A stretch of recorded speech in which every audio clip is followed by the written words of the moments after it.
In that sense, then, what was the most difficult hurdle kind of you had to overcome? Was it moving away from Canada and heading to Nashville?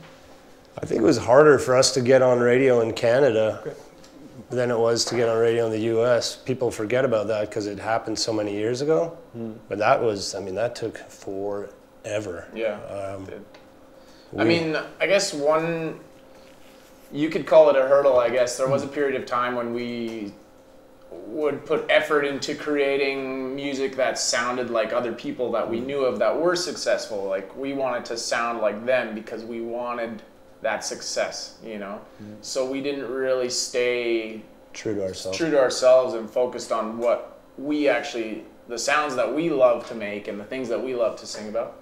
Yeah, it took us a while. And I guess, yeah, that was a major hurdle for us. It kind of kept us back, actually, because I guess we weren't taken as seriously when we were impersonating other people. Yeah. And then when we started playing our own music, then something just flipped and things just started working. People, I think, could notice that it was genuine and it was real and we were passionate about what we were doing. Do you remember that turning point and kind of the lead up? Yeah, Make You Mine. Make You Mine was the turning point. It was, like Curtis said, you know, who wants to hear the 20th best version of Florida Georgia Line, right?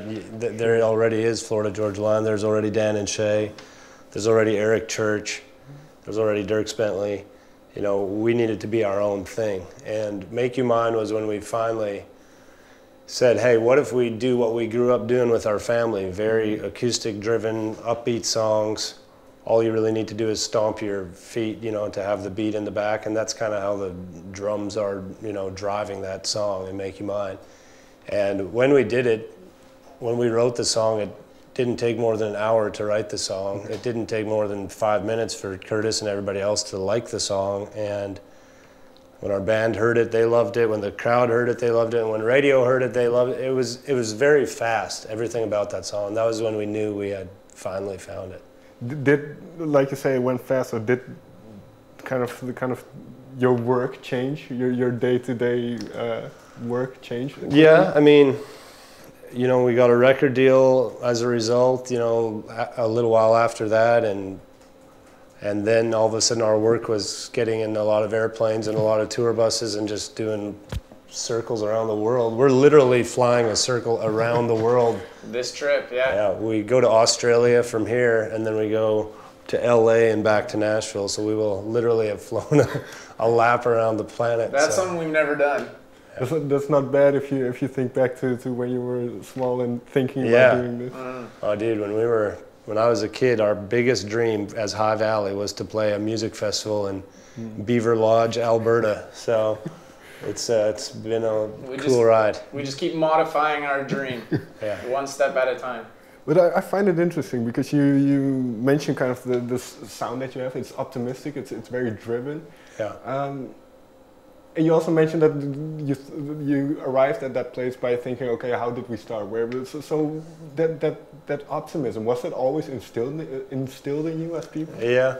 Our parents have been incredibly supportive, and they never would have been if they didn't believe that our music could be a bright light to people. That was their conviction, if you want to call it that. Sure. Their driving force behind spending money. Our dad literally took a mortgage at one point against our farm and spent that money on flying us to Nashville to cut our first record there, and no clue if he would ever get his money back, you know. So thankfully it paid off, but they've been very supportive, and we love that people keep on saying, your music's so positive, it's so upbeat, that's exactly what Mom and Dad's motivation was exposing that positivity. Right. Then there's one more thing I'd like to get into a little bit, because back in college I read a poem by Robert Frost, which is called The Road Not Taken, which is a road less traveled. So how did you arrive at this concept of roads you've never taken? We both live south of Nashville on the interstate, you know. It's just a boring straight road, right? Everybody's flying really fast. Maybe not like as fast as the Autobahn, but pretty fast. And 130, 140 Yeah, it's kilometers. pretty fast. And when I go to do co-writes, I try to not take the interstate to Nashville, and I try and see some countryside, and it's just something. If you can drive through a little small town, or better yet, the middle of nowhere would be the best, right? So Why would that be better than? Because for me, creativity, I can't find creativity driving by like a Walmart or a Starbucks. To me, that just feels like it represents to me the same thing every day.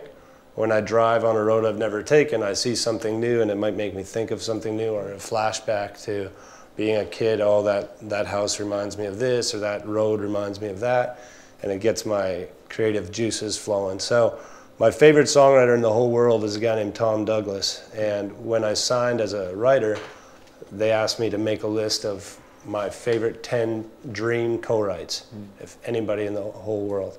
And number one was Tom Douglas, because he had wrote The House That Built Me for Miranda Lambert and many other huge songs. So I was writing with Tom Douglas, never been to his house before, and I Google mapped it and realized that there's a way I could go way off the beaten path and get to his house in about 40 minutes. And I was like, oh, that sounds like a good time. So I did. I showed up to his house after driving all these beautiful narrow roads, and I said, man, Tom, I just took a bunch of roads I've never taken. And he said, that's the song we need to write today. All right. There's one more thing I'd like to ask, because you mentioned kind of traveling around the world, and while country music is somewhat quintessentially American, North American, there's areas in the world that is growing a lot. Yeah, definitely out here. So what does that tell you, that you are able now to travel around the world and meet all kinds of people?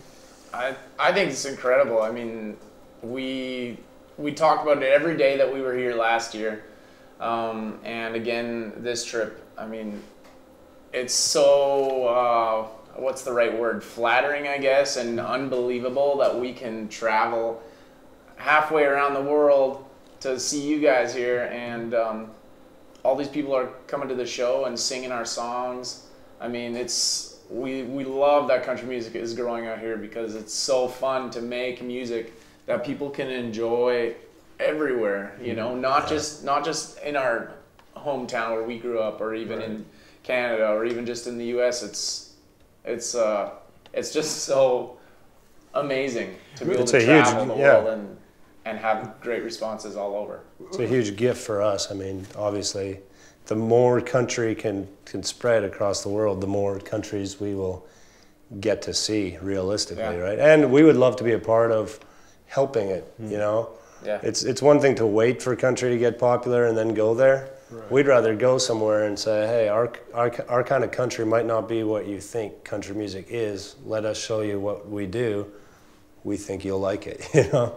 In your estimation, then, what is it that makes country music accessible to all people of all walks of life?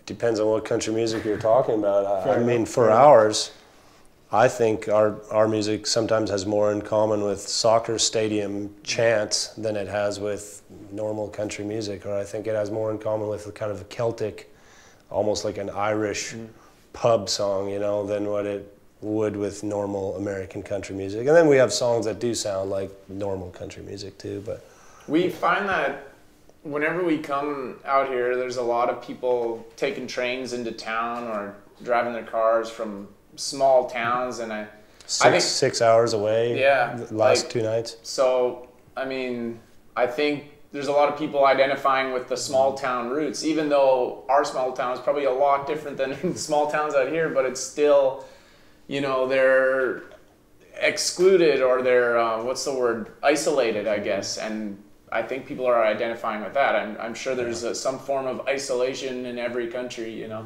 And today we drove between Cologne and Amsterdam, and I told Curtis, I said, look out the window, and there was a tractor on a field that could have easily been in our hometown. The picture looked exactly like our hometown. Well, there's farmers all over the world. Excellent. Gentlemen, thank you very much for your time. Thank you.